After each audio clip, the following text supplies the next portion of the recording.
Saat ini kami juga sudah terhubung via sambungan Zoom bersama dengan Sekjen Partai Amanat Nasional Edi Suparno dan juga Wakil Ketua Umum PKB atau Partai Kebangkitan Bangsa Jazilul Fawait. Apakah sudah siap untuk bergabung bersama kami juga dalam dialog malam hari ini pemirsa dalam Breaking News MNC News?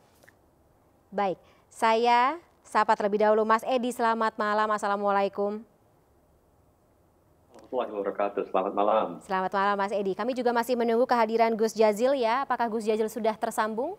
Sinyalnya sudah cukup stabil? Baik, kami masih menunggu Gus Jazil untuk bergabung bersama kita malam hari ini ya Mas Edi. Saya sapa Mas Edi terlebih dahulu dan saya akan langsung saja bertanya terkait dengan sebelumnya Pak Viva Yoga mengatakan ini silaturahmi Lebaran. Tapi mohon maaf awak media dan juga tentunya warganet semuanya pasti ya membuat sebuah asumsi sendiri seperti itu. Benar cuma silaturahmi Lebaran atau bagaimana Mas Edi? Ya, memang dari awal kami sudah mengatakan bahwa pendulum politik, bandul politik terkait Pilpres di Indonesia itu akan bergerak ketika PDIP mengumumkan capresnya yang sudah ditunggu cukup lama oleh insan politik di Indonesia.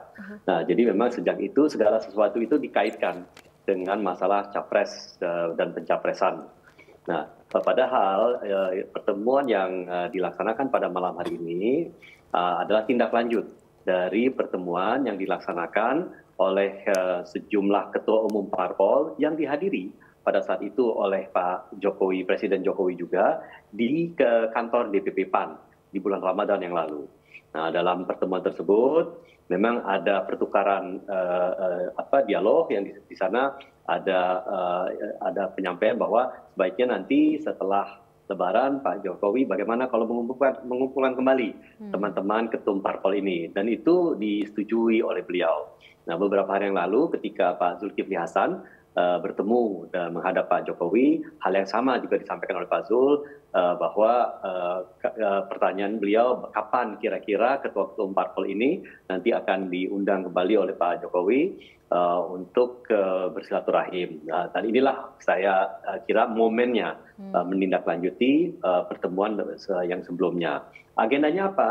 Tentu kita hanya bisa menduga agendanya, tetapi dugaan kuat saya bahwa ini adalah agenda selain silaturahim, juga agenda untuk melanjutkan pembahasan rencana untuk menindaklanjuti gagasan pembentukan koalisi kebangsaan atau sering disebut koalisi besar tersebut.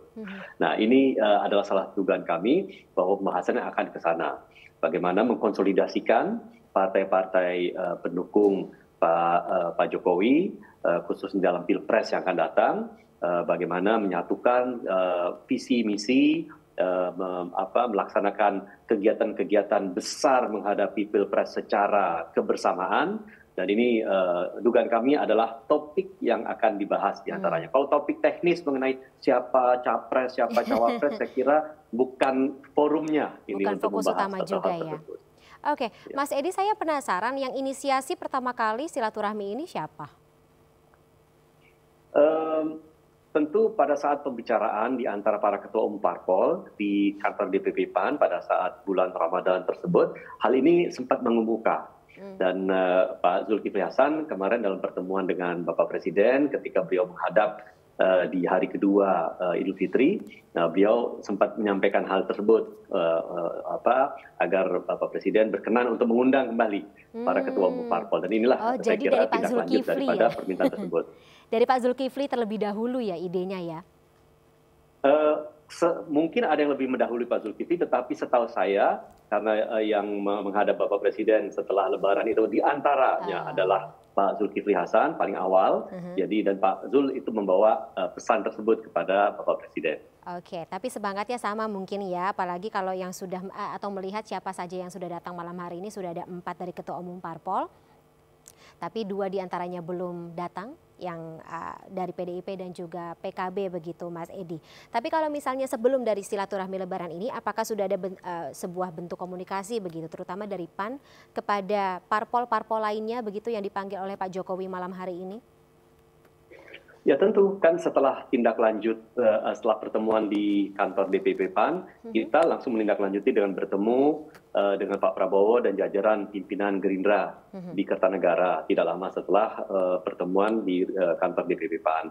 Setelah itu KIB juga melakukan pertemuan yang juga diliput oleh publik, dan ada pertemuan-pertemuan lain yang tentu tidak terliput oleh publik, dan itu merupakan bagian dari sebuah keberlangsungan diskusi, dialog di antara partai-partai politik untuk menyamakan persepsi intinya. Jadi banyak hal yang memang perlu disamakan, dan saya kira proses ini berjalan, dan mudah-mudahan setelah pertemuan dengan Ketua Umum Parpol bersama-sama dengan Bapak Presiden, ada hal-hal lain yang bisa segera kita tindak lanjuti kembali. Oke, termasuk dengan Golkar dan juga dari Golkar mungkin lebih tepatnya ya, dalam KIB sendiri? Dengan semua pihak, dengan KIB kita tetap kompak meskipun masing-masing punya pandangan tersendiri, punya point of view tersendiri, punya objektif tersendiri, tapi saya kira kita sama-sama ingin tetap meneruskan gagasan untuk membangun koalisi kebangsaan tersebut. Oke.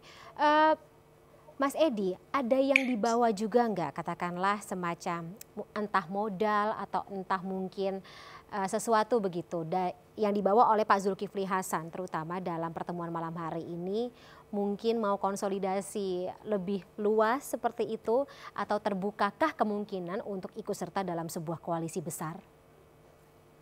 Ya, ini kan pertemuan pertama yang dilaksanakan bersama-sama dengan segenap partai koalisi pendukung pemerintah saat ini, minus satu partai tentunya.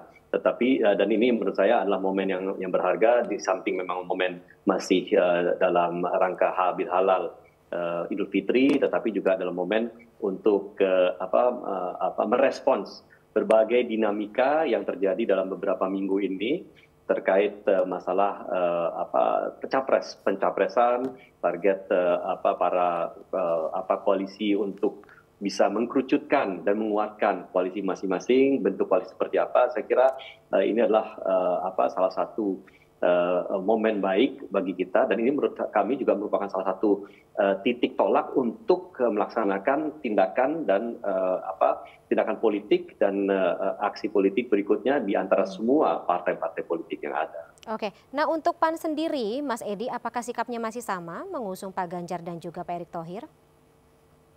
Ya, kita sudah memberikan mandat berdasarkan Rakernas 2021 dan 2022 kepada Pak Zulkifli Hasan untuk menetapkan siapa capres dan cawapres PAN ke depannya.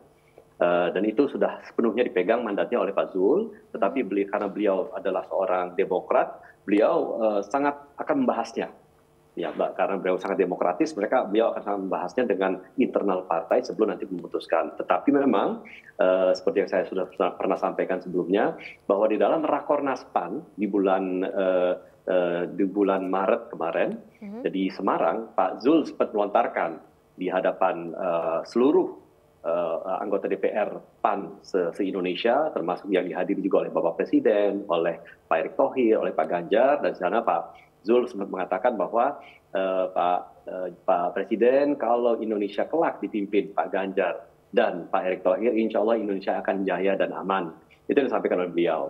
Tetapi kalau kita lihat juga sebaliknya, PAN itu sudah pernah 2 kali mengusung Pak Prabowo di dalam Pilpres 2014 dan 2019. Dan kerjasama kami dengan Pak Prabowo, kerjasama kami dengan Gerindra itu sangat baik. Tinggal klik saja. Jadi saya kira saat ini kita masih melihat perkembangan yang ada, dan tentunya kami mempercayakan sepenuhnya kepada Ketua Umum kami untuk menentukan arah terbaik bagi PAN ke depannya. Oke, berarti malam hari ini juga untuk membahas arah terbaik tersebut gitu, tidak hanya bagi parpol tapi juga bagi nama-nama usungannya, jadi kayak nama Pak Ganjar dan juga Pak Erick dibawa juga begitu dalam malam hari ini, pertemuan malam hari ini? Seperti yang tadi saya sampaikan sebelumnya, saya tidak yakin bahwa ini adalah forum untuk membahas hal-hal yang sifatnya lebih teknis, mungkin sifatnya lebih umum, lebih besar, untuk kemudian ditindaklanjuti oleh masing-masing ketua umum nanti dalam forum yang lebih spesifik lagi. Karena ini kan forum yang hadir oleh Presiden, dan Presiden kan adalah pembina politik dari semua partai politik yang ada di Indonesia. Jadi saya pikir nanti akan ada follow-up forum untuk menindaklanjuti hal ini untuk sesuatu yang lebih teknis dan lebih detail. Oke, ada informasi juga nggak Mas Edi, selain pemanasan jelang pemilu 2024, mungkin juga membahas terkait dengan bagaimana, ya katakanlah kabinet pemerintahan, isu-isu apa saja yang saat ini sedang bergulir di kalangan pemerintahan, termasuk juga ya mungkin adanya kemungkinan reshuffle begitu? Nah, kalaupun ada, saya kira itu nanti biar Pak Zul saja yang menjelaskan, karena beliau paling berwenang untuk menjelaskan itu di Partai Amanat Nasional. Oke, baik. Tapi lagi-lagi kita kembali lagi kepada sikap dari Partai Amanat Nasional dari PAN begitu, Mas Edi. Masih firm sama seperti omongan atau katakanlah apa yang diucapkan oleh Ketua Umum Pak Zulkifli Hasan begitu, tapi masih membuka hubungan kemungkinan terjadinya hubungan baik begitu dengan parpol lainnya, termasuk juga dengan siapa yang akan diusung oleh PAN? Di dalam politik itu tidak ada sesuatu yang baku sampai kita membubuhkan tanda tangan kita di dalam sebuah surat keputusan.